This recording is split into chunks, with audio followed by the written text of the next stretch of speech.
You know who it is. It's Horror Flick Mitch from Super 6, and I'm kicking in doors with those three O's, and we Vegas sons, and I'm bringing one-on-ones. It's the Chronicles. You already know what it is with it. It's Big Mitch, man. It's Big Mitch. You already know what it is. It's Big Mitch, Mr. Dig a Ditch. Quit.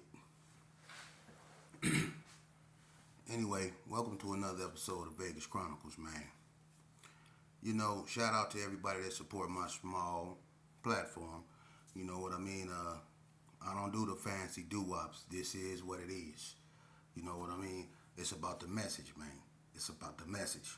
Anyway, I don't normally address stuff like this, but I'm gonna address it in this instance because people get things misconstrued. Now, for anybody that know anything about Vegas history, what Vegas Chronicles is about true life history of not just my life, but the history of Vegas when it comes to the other side of the strip that they don't like to talk about, the dark side of the strip. Okay, now the gang culture in Las Vegas has been so distorted by multiple individuals. So, being a ex-known gangbanger from Las Vegas, all I do is try to correct the narrative. You know what I mean? I participated in this right here, man. I've been banging since '85. But somebody got at me about the GQs. Okay? Now my thing is this here, man. Quit distorting history. People want to make things so gangster in its origins. Everything didn't have its origins in a gangster persona. It didn't. The original GQs, the OGQs, the original GQs, was a dance group, bruh. So somebody go tell me that GQ stand for Gangsters Quarters. No, absolutely not. It stands for Gentlemen's Quarters. Just like the GQ book, Gentlemen's Quarters, it stands for Gentlemen's Quarters. Okay? And they were a bunch of debonair like dudes, dressed up, dancer type dudes who can do the rerun good as a motherfucker. I mean, a hip hop, a hippie to the hippie, the hip hop beat, don't stop rockin' to the bang bang. That's what they was on at the skating ring. The original GQs, ask Carl Wesley, they was a dance group, man. Everything didn't have no, and they was called Gentlemen's Quarters, not Gangsters Quarters, Gentlemen's Quarters. You know, and at one point, the GQs was the biggest gang in Vegas at one point. And the reason the reason the Gershon became the biggest gang is because the GQs died off. That's how the Gershon became the biggest gang. The Gershon didn't start off. The Gershon is the oldest gang. But when the GQs came out, they didn't just occupy Northtown or Donna Street per se. They was also on the west side, like in Bonanza Village. There was baby GQs in Bonanza Village. They was in Sydney Sue. They was Sydney Sue GQs. There were West Side GQs. UCCs is just like an off branch of the GQs. That's just what GQ Main Cheney used to roam. So the GQs occupied multiple territories, which made them bigger than the Gerson. See, and you had legendary figures, legendary names of GQs like Carl Wesley, Bobby Bailey, Anthony Mason, Dino, Pony Boy, Tangy, Baby Huey, GQ Main Cheney, Bad Toes, the Woods Brothers, Shy Baby, Lonzo, Bread. You had Reptables, Googie, before and, he was in a wheelchair, and after he was in the wheelchair, Googie was still representing GQ. You had a bunch of GQs. Robert Earl, West Side GQs. It was a bunch of GQs, man. The Wesleys. It was a bunch of GQs, bruh. A bunch of reputable GQs. I ain't talking about the ones that, got turned out in prison Cause there's a bunch of dudes that claim GQ that wasn't GQs that's authentic like that became OGs in prison. Just like a bunch of Gersons became OGs in prison that ain't never seen the Gersons. It's the same way with the GQs. It's GQs that's been in that was in prison their whole life, ain't never been on Donna like that or any other place where GQs was, and became GQs in a penitentiary. I don't respect that. But the GQs at one point was the biggest gang, and then they died off, man. And that's how the Gershon became the biggest gang. Because after the GQs died off and then the Gershons became the biggest gang, the Gershons started occupying different areas. Like Carry Arms, the Brownies, 40 Block, so on and so forth. And then the Wax came out, and it's so many different forms of,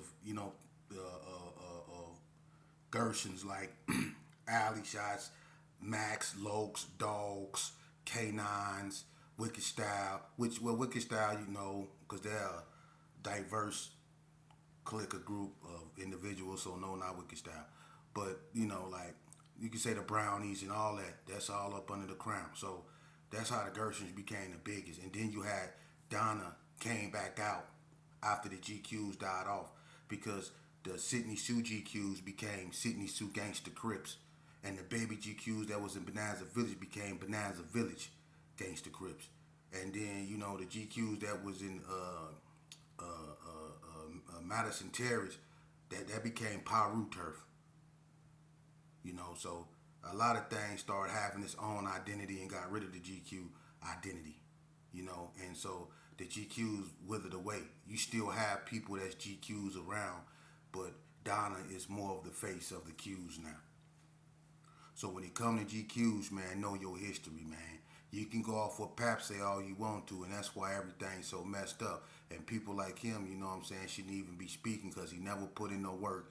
And he, first of all, he said Ace of Spades used to ride bikes. I ain't never known Ace of Spades to ride bikes. Last I checked, they drove LTDs. So I don't know what that was about, but you can listen to what he say all you want to, man, and that's on y'all. But another thing, when I come on here and I'll be delivering my messages, man, it isn't to glorify nothing about this life, because ain't nothing glorious about it. You can be out there in them trenches, man. You ain't gonna catch nothing but a virus or a case. That's the only thing in the streets now. Ain't nothing in the streets no more that's worth being out there for. For real. The Gershon is gone. Carry Arms is gone. The Brownies is gone. Vegas will never be like it used to be. There's nothing that even resemble on the west side of what Vegas used to be but blood turf. That's the only remnants of what we used to have that connect us to the past. Everything is gone, from McNair's Quick Check to the Cottony Club. Everything is gone. The individuals is gone too. So what you have up over there is a conglomeration of relics of the past, and what you call gentrification. They tearing everything down and replacing it with other stuff, man. But at the same time, man, it's still the same old bullcrap going on, man, in these streets, man, and that's sad, man. Shout out to the little youngster KTV, the Shark, man. Y'all support that youngster, man. He trying to do the right things, man. I don't understand why people don't support, the youngsters when they doing positive stuff, but they quick to support these youngsters when they feuding. And as y'all can see on this YouTube, man, people ain't doing nothing but feuding. It ain't nothing but a bunch of old ass mans feuding on here, man. And if that's what y'all got to do to be relevant or to get your views up, then that's sad. If that's what I have to do to get my views and my likes up, is to feud with somebody, to go back and forth with somebody, to put that image out to youngsters that this is how you get on, by going at your own people and putting them down and saying all this disrespectful, stupid ass, being ignorant is how you get your likes up, man, then y'all can have this, man. This ain't worth my soul or the soul of youngsters, or corrupting the soul of youngsters. I'm gonna tell you youngsters something, man. I'm gonna just get down to the nitty gritty on this, okay? I want to tell y'all a story about something. I had this childhood friend, man. I grew up with him. I grew up at 2179 Gearing. He 2107 Jacobson Circle. These is two different circles in Herbert Gershon. Me and this cat, we grew up together. Now I ain't gonna say his name because you'll see why. We grew up together, as babies. You know what I'm saying? Now I had another childhood friend too, but he didn't make it. He unfortunately was beaten to death. You know what I'm saying? But all three of us, we was all grew up together. We grew up sitting on the ground together playing. But one of my childhood friends unfortunately lost his life. But me and the other one, we grew up and we became gang members from the same neighborhood, Gershon Park. And all through our life, we've been in and out of institutions. We've been fighting together. Every time we see each other, it's all love. He always had my back. I always had his back. We pushed the line together for many years in prison. The day I got stabbed in Indian Springs in a riot with the North, he was with me in that riot. And in fact, he ended up getting locked up because we jumped one of the dudes from the North. So the police ended up getting him. I ended up getting away, but I ended up getting stabbed. But he was with me in that incident. So me and this dude, we got so much history. And as time went on, he got out a couple times. He came back. He was doing his thing out there. The boy just couldn't quit robbing Circle K's and 7-Elevens or whatever. I don't know what's up with what they think they got in 7-Elevens and Circle K's that's worth running up in there for. But he just couldn't rob. He was a serial 7-Eleven robber. You know what I mean? But that's what he was doing. You know what I'm saying? But he came back a couple times. Every time he came back, it was all good. It was love, Well, as time went on, I eventually ended up getting up out of prison. He couldn't stay out of trouble. He kept robbing and robbing. Well, he ended up back up in prison, right? So I ain't hear from him for a while, And he was on my mind, a lot. He was on my mind because that was my childhood friend, and I was wondering what happened to him, I know he was facing time, but I didn't know what happened to him. And then somebody told me, hey, Sheep, you heard what happened to such and such? I say, nah. He said, yeah. They found some paperwork on him, man, and they told him to get off the yard. I said, what you mean they found some paperwork on him? Said he did some on somebody. I said he did some telling. And I'm like, nah, not my partner. That ain't at him. Nah, they were like, yeah, man, and the homeboys told him to get off the yard. And I'm like, and he said he wasn't going. And he didn't think that, I guess the homies would do anything to him. Well, the homies ended up stabbing him in the neck. He was on life support. My childhood friend. Now, I don't give a damn about that gangbanging stuff. I don't gangbang. And I'm telling you, this is why you shouldn't. They stabbed him in the neck. He was on life support. His own people. Because he's supposed to have some paperwork on him. But let me tell you the cold part about this here. They say it's paperwork on him, right? But what about the paperwork on them other cats that y'all allow to walk around? Y'all pick and choose who y'all want to enforce so-called rules and codes of conduct on. Y'all pick and choose. Because there's so many dudes. Listen, when I was in the penitentiary, it was dudes that I knew told on each other, and they was on a yard together. Both of them got paperwork on each other. They told on each other. And they trying to get people to read the paperwork to see who told the most. But this the cold part about they both was on the yard. Didn't nobody stab now one of them. They was on the yard. And they had the audacity to have this half agreeing with him and this half agreeing with him. But they was allowed to walk on the yard. They pick and choose. See? They pick and choose. So when you sign up knowing that it ain't all good, it ain't all love, no, they pick and choose. These dudes walking around, they know they got down on people. They get down in general when it come to this, and ain't nothing happened to them. They allowed to walk the yards and all that.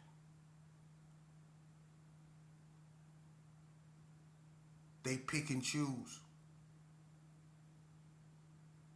And then I'm going to tell you the cold part. Don't be a dude that's known for having, like in the pen, don't be a dude that's known for having money in the pen. Or having whatever. And let something about some snitching or something about something come up on you. And you will see how many people hate on you and try to get you just because you having it and they really want what you got. They really don't care about you telling. Because the only ones that really enforce that in the pen is them Serenos. They paperwork check. Blacks don't paperwork check. That's why the Mexicans don't respect blacks like that in the joint. Now, I don't know what the California boys do. But I know in general, blacks don't paperwork check. They don't. If you telling, it's basically known you telling or you didn't told. Or somebody just came and showed the paperwork. But when you hit the yard and you black, you don't automatically got to show nobody nothing. That's why it's all kind of pedophiles and people that ain't supposed to really be walking around the yard, but walking around the yard that's black. And that's why Mexicans that's been to court with some of them dudes that know they crime sit back and be like, how they let him walk on the yard? I was in court with that cat and I know what he in there for. That's why a lot of Mexicans, they look down upon, black politics. Because we are, in certain incidents, in most incidents, I ain't saying everybody like that. But we all know it's dudes walking that yard with allegations of being, come on, man. So that's what you youngsters need to understand. My childhood friend got hit in his neck, got stabbed in his neck, you know what I'm saying, because they said it's paperwork on him, but it's paperwork on a whole bunch of people, man. See, that's why I say this stuff is fictitious, man. They pick and choose who they want that to. Don't sign up for this, man. I'ma always bring it to you raw and uncut, man. I don't have to be in no streets. I don't have to be in no crowd and no people or none of that to bring you what I'm bringing you, homie. I lived it. I done already been in the streets. What I still need to be out there for. I done already did that. I don't look over my back no more. I don't look over my shoulder no more. I don't got to worry about one time rolling up on me no more. I'm not in that life, and you shouldn't be neither. Especially if you got children. And a lot of y'all trying to practice being tough too hard. You need to practice being fathers to your sons. So they don't follow your stupid ass to the grave. Come on, man. Invest in your future. Invest in your child, man. A bunch of you youngsters out here making babies, man, but not staying around to raise them. You're not. And for you youngsters that's trying to get it together, man, I know it's hard. I know it's hard. And it's feel like everything's stacked up against you. Don't nobody understand. It's hard to get a job. It's hard to catch a break, man. But let me tell you something, homie. I had 2 life sentences in prison, homie, and it was hard to see me ever getting out. But you know what I did? I put myself in the position. Quit playing checkers and start playing chess. I put myself in the position. In playing chess, you have to have patience. But you got to make sure that every move that you make is precise. And you got to know how to checkmate. You got to know how the game go in before it start. See, I had to go get my education. I had to start staying away from people. I had to reinvent who I was as an individual in order for them people to let me up out of there, man. I hope none of y'all have to go through that. over no homeboys. Cause did no homeboy come to my revocation hearing? Did no homeboy write no letter on my behalf to the parole board on why they should let me out of there? So I want you to really understand what you signing up for. These dudes can get on here, and I can get on here and tell you how this started, how that started, but what does it mean? What does it really mean how this started? I could tell you how we used to blow each other brains out, back in the days up at Stop and Shop, and how we used to be, how people used to roll around in jacked up Cadillacs in the back, how Donna Street came out. I can go through that all. I've been going over that right there, but what does it really mean? What does it really mean? What are you really getting out of it? That's why we focus on the consequences, or I focus on the consequences of it. Because they're neurological and they're long term. When you live that destructive way of life, man, going to institutions, doing 6 months at a time when we was babies, was preparing us. Because when we got out, we was worse and worse, bigger, stronger, and worse.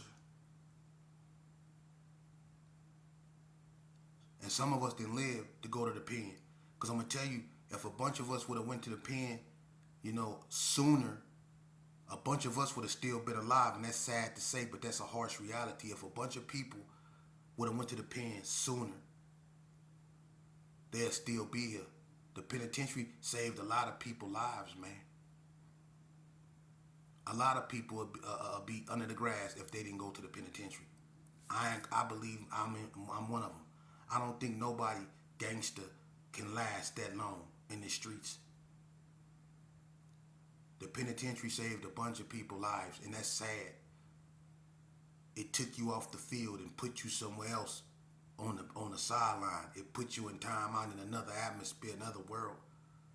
But it took you out of a world that was going to eventually take you out.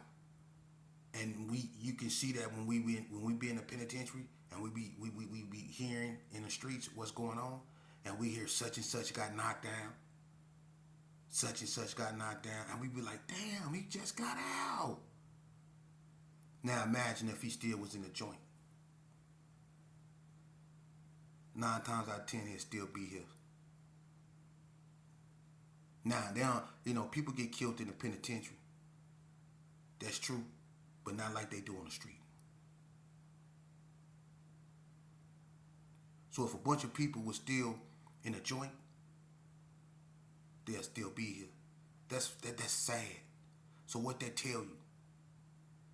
This ain't the life you want, man. When you have to be in prison to be kept alive. Quit investing in your homeboys. Because they not going to invest in you. They not. I want to know somebody. Listen.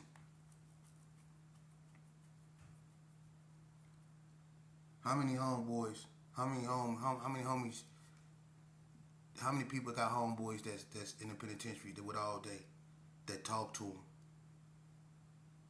How many homeboys you got that's in the penitentiary that all day that you used to talk to, you no longer talk to, you lost contact with? And you might talk to every blue moon.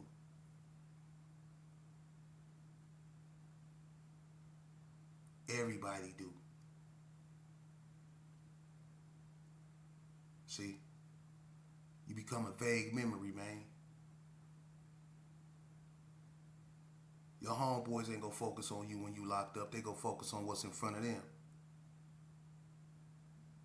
And then you're gonna end up in prison with all that time bitter, feeling like somebody owe you something because you put it all on the line and they didn't. But then you got to understand this, and it's a harsh reality. Ain't nobody make you do nothing. Peer pressure. I know it's a strong gravitational force, and I know a lot of people succumb to it, but we got to instill in our children the power to overcome peer pressure, to accept their individuality. For real. Because you know what? I'd rather you be humble and free and humble and alive than tough and locked up. or hard and dead. I would rather my son be humble and free, humble and alive, than be tough and dead or hard and locked up for the rest of his life. Any day of the week. That's what we need to start teaching our children. That's gangster. All that other bull crap, man, I document a lot about the carnage that we committed toward one another in these streets.